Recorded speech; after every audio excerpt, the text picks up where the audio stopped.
Fedor. Wow. Vicious. He's coming out swinging for the fences.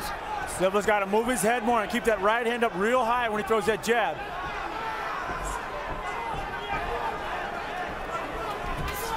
Oh, and he got caught with that counter, did Fedor.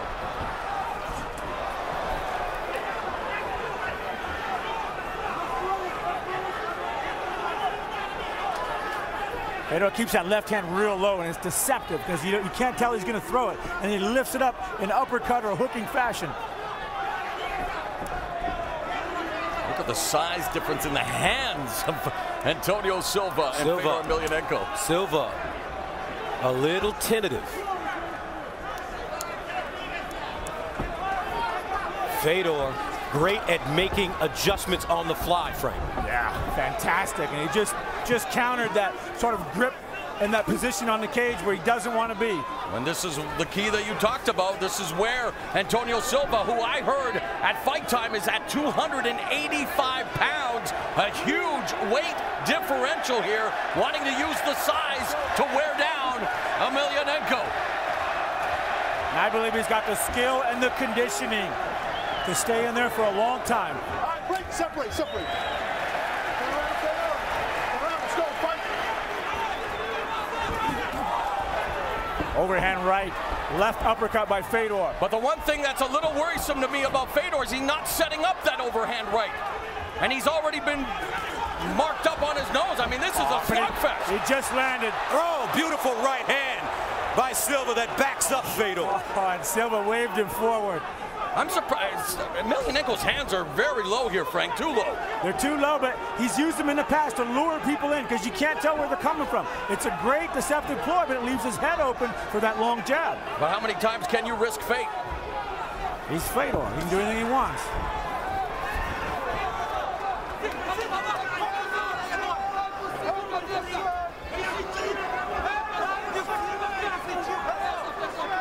We saw referee Mergliata not give him much of an opportunity to stay in this stalemate earlier. Silva has to get busier. Yeah, that's Silva's responsibility to stay busy in this position if he wants to stay here and be active or remain here for any length of time. Fedor's made a career out of taking beatings early. I think the fans are anticipating maybe a guillotine choke here. He's trying to suck it up tight there, but that's an awful large neck. Oh, he's putting a hold in. And the two fighters go to the ground, and Fedor quickly stands up. Those great hips. He squared his hips up, and he did not get taken down from that. Yeah, the last time Fedor won via guillotine choke was back in 2001. I don't know if I agree with Fedor going into this down position. He also won his MMA debut via guillotine choke, and you're right, Fedor doesn't want to stay here. You know, he learned, I think, from the Fabricio Verdum fight. Or maybe not. Or maybe not. Well, he's Fedor. He can do whatever he wants. This is a recording.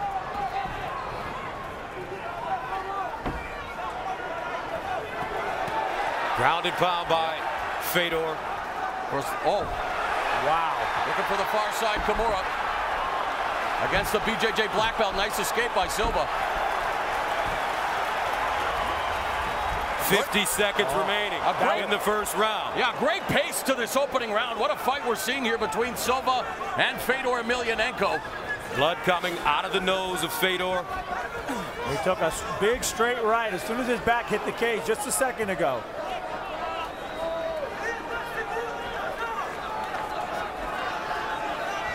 This is where I think Silva needs to do a better job of creating that separation or delivering some short strikes, some knees from this vantage point. Show the referee that you're staying busy. Wow! My goodness, what a flurry! And the takedown by Silva with 10 seconds to go in the first. And a competitive opening round it's been. Great start to this quarterfinal bout. Great. Nice job, gentlemen. Good job.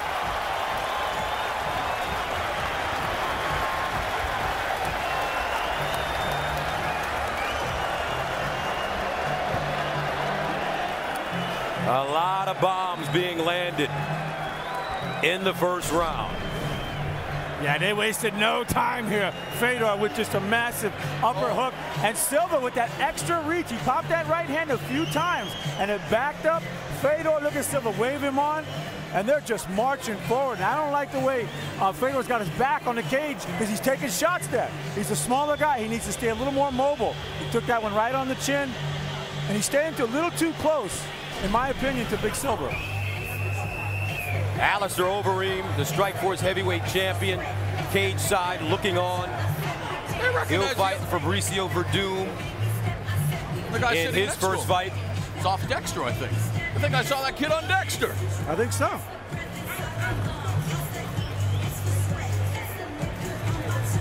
You talked about the reach advantage that Antonio Silva enjoys. 7.5-inch reach advantage, huge size advantage as well. Are you ready? Let's go fight, guys. Antonio Bigfoot Silva, over his last few fights, has been working on his boxing. Beautiful takedown. Well timed by Silva, coming in underneath the overhand right and taking Fedor down, putting him on his back. Yeah, very strategic move. I like that. Fedor was coming with the power on that punch, too.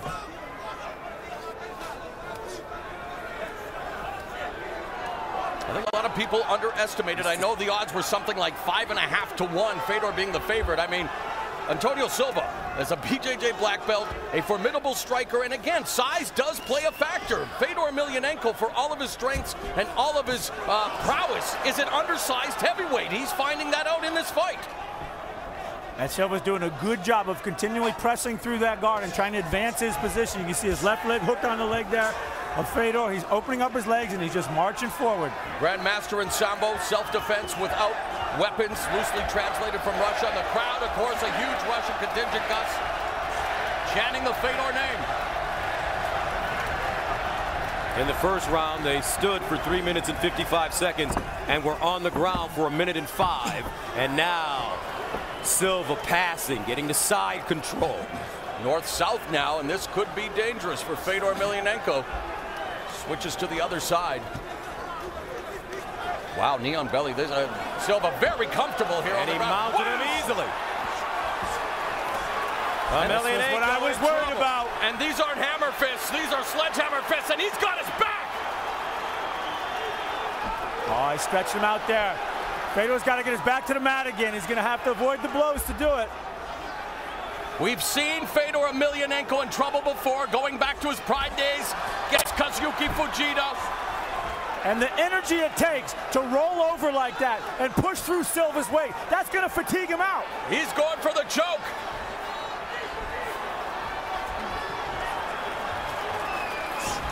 Emelianenko in all kinds of trouble, eating these hammer fists. He's got to get his feet on that cage. That's too big of a man on top of him. He needs a little more height to get that and take advantage of it.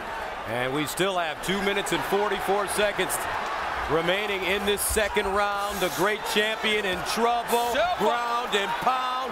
Fedor looks defenseless now. This could be about to end. Antonio Bigfoot Silva putting it on the great Fedor Emelianenko. Silva is absolutely manhandling, dominating Fedor Emelianenko. And he should side choke Fedor right here. He should trap his arm and side choke him. And that's what he's going for. That's what he should do. Going for the arm triangle choke. That's a big Fedor's man. in trouble. If he could get his body, if Silva can get his body to the side, he's going to choke him out. Size matters, my friends. We're seeing it here And tonight. There he goes. That's really bad positioning. He is choking him with his own arm there. Fedor.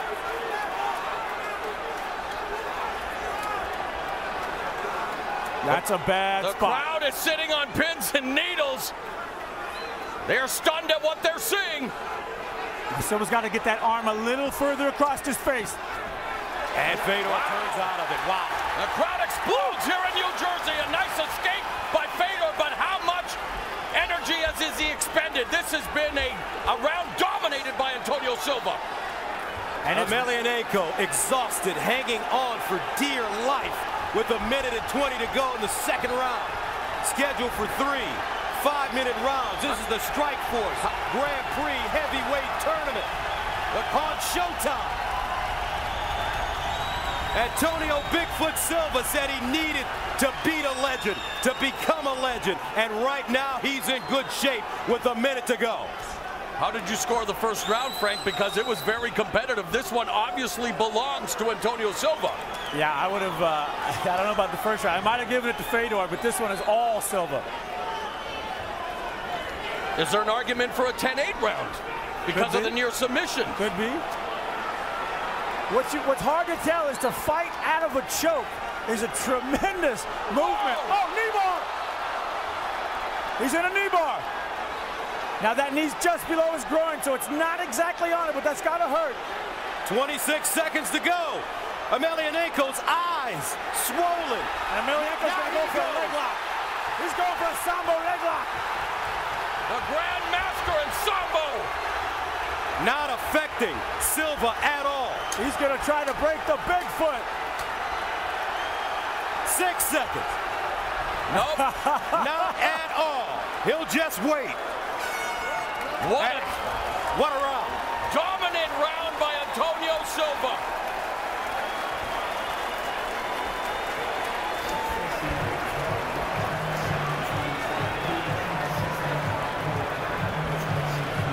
His right eye is a mess. Oh, it's almost closed. Wow, if he can't see, I mean. I can't find it, we can't see.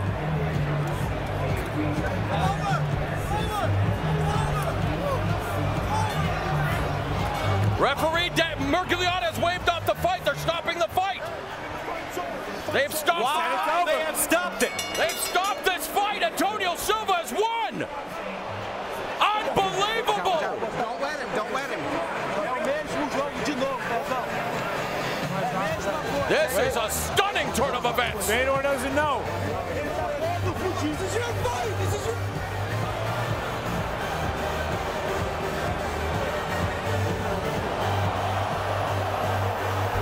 Silva just found out. I mean, his eye is swollen shut. He can't fight.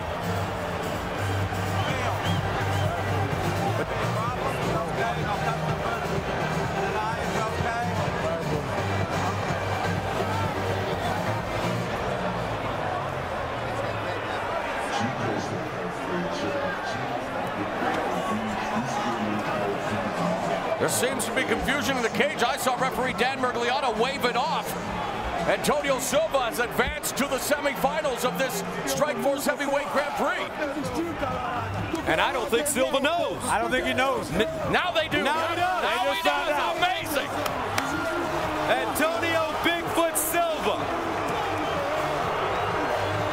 A huge win, and Gus, you said it best. In order to become a legend, you have to defeat one, and he put a beating on Fedor Emelianenko. Wow. That's what I'm saying. But you know what? He had a very smart game. He used that reach, he popped that jab, and then they got in there. And like I say, sure, make Fedor the favorite based on performance and whatnot. How could this guy have been a 5-1 underdog is beyond me. The size, he's been underestimated far too long. The biggest win of his career, Antonio Bigfoot Silva. A tremendous victory, improving to 16-2. And moving to the Final Four along with Sergey Karatanov tonight. Let's see this moment here between the two fighters. Wow, he bowed to him. That's respect. Ultimate respect to a legend. An amazing display of respect and sportsmanship from a very gracious victor.